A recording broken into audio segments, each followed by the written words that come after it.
Votre fonction est magnifique, vous êtes fier de votre fonction, donc évidemment vous voulez la documenter. Donc pour documenter, on va pouvoir ajouter des commentaires.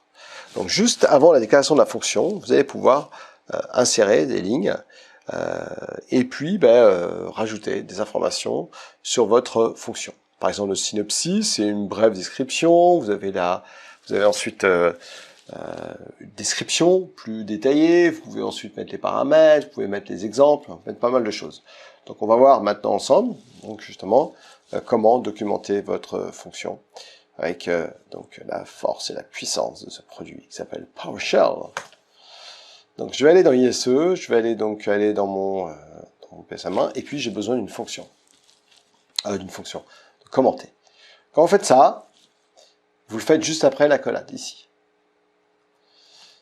Vous commencez par le début de la documentation, donc vous faites comme ça, et puis vous vous mettez à la fin, on va se mettre par exemple ici, et là au contraire vous fermez là-dedans. Voilà. Et là-dedans, on va déjà lui dire synopsis. Donc synopsis, ici, ne vous trompez pas, si vous trompez dans le lettre, ça va pas. Donc cette fonction récupère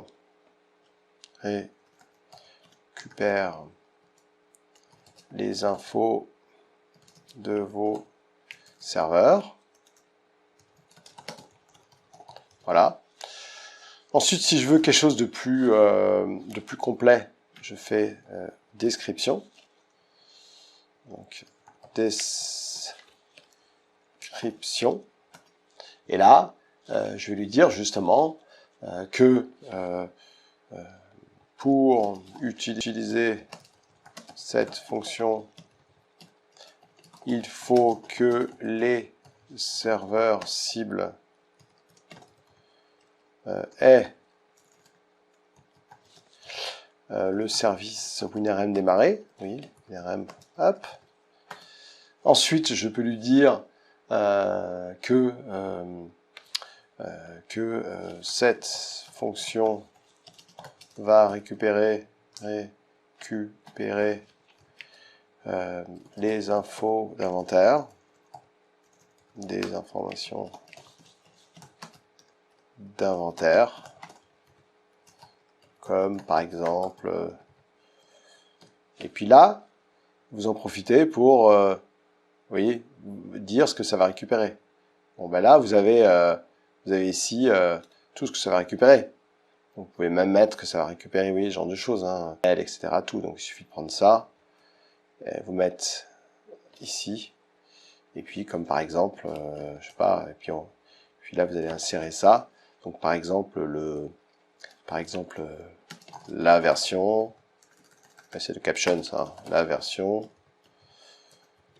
le service pack, le SP, ensuite la marque et modèle, du serveur. Ok, bon ça j'en ai plus besoin, c'était juste pour récupérer ça, pour rien oublier. Voilà. Ensuite, eh bien j'ai mes paramètres. Donc, pour expliquer les paramètres qu'il y a. Donc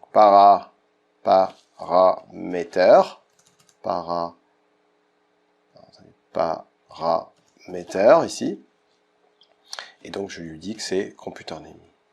Computer name. Voilà. Donc merci de taper le nom d'un serveur. Voilà. Ici. Et puis après, j'ai des exemples. Donc c'est ça qui est intéressant, c'est que je peux mettre example. Et là, montrer quelques exemples. Donc là, je vais faire par exemple un get-pc info. Et puis on va mettre computer name, par exemple, node1.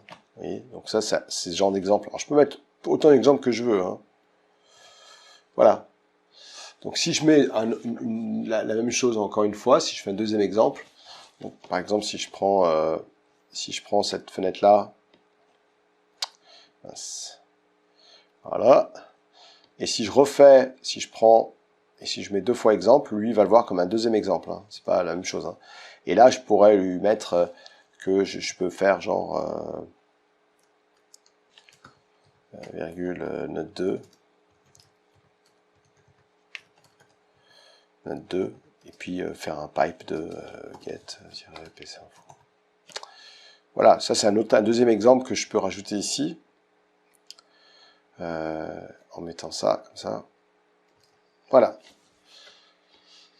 Tout simplement. Donc vous voyez, on a bien mis ici, si on regarde bien le synopsis, donc c'est bien synopsis, hein, la description, paramètres, et puis example ici. Si vous faites une erreur, si par exemple vous faites une erreur, vous mettez exemple avec un E à la place du A, ben, ça ne marchera pas. Hein. Alors maintenant, ce qui est génial, c'est que si je veux avoir de l'aide de ma fonction, eh bien, je l'ai documenté. Donc on va fermer tout ça. On va retourner dans PowerShell. Et puis si on fait un getHelp de get-pcinfo, eh bien déjà j'ai ma description, j'ai ma synopsis, donc j'ai pas mal de choses. Et si je veux avoir des exemples, je peux mettre "example", et là il me montre les deux exemples. Voilà, donc avec ça, vous avez vraiment commencé à documenter, comme d'ailleurs si je fais un getHelp de, je sais pas moi, getProcess, et je peux prendre aussi exemple. Donc là, il n'y a pas d'exemple parce qu'il faut que j'update mon aide. Hein. Donc ça veut dire que, pourquoi il n'y a pas d'exemple? Voilà, c'est parce qu'il faut que je fasse un update help. Et là, si je fais, voilà, donc en faisant un update help, il va aller récupérer toutes les derniers fichiers d'aide et les derniers exemples, toutes mes commandes installées sur actuellement sur mon PC. Hein. Voilà, tout simplement. Donc voilà, j'ai terminé cette partie-là. Donc on va se mettre ici. Nous allons voir après quelque chose de très intéressant, c'est les shoot process, c'est-à-dire la possibilité de rajouter les confirmes et what if, c'est-à-dire la possibilité de rajouter les confirmes et what if, parce que pour l'instant on n'a pas ajouté ça dans notre fonction, et ça peut être utile, surtout la partie confirme et surtout what if, qui permet de simuler ce que va faire ma fonction. Merci à tous, à tout de suite sur la partie shoot process. Ciao ciao.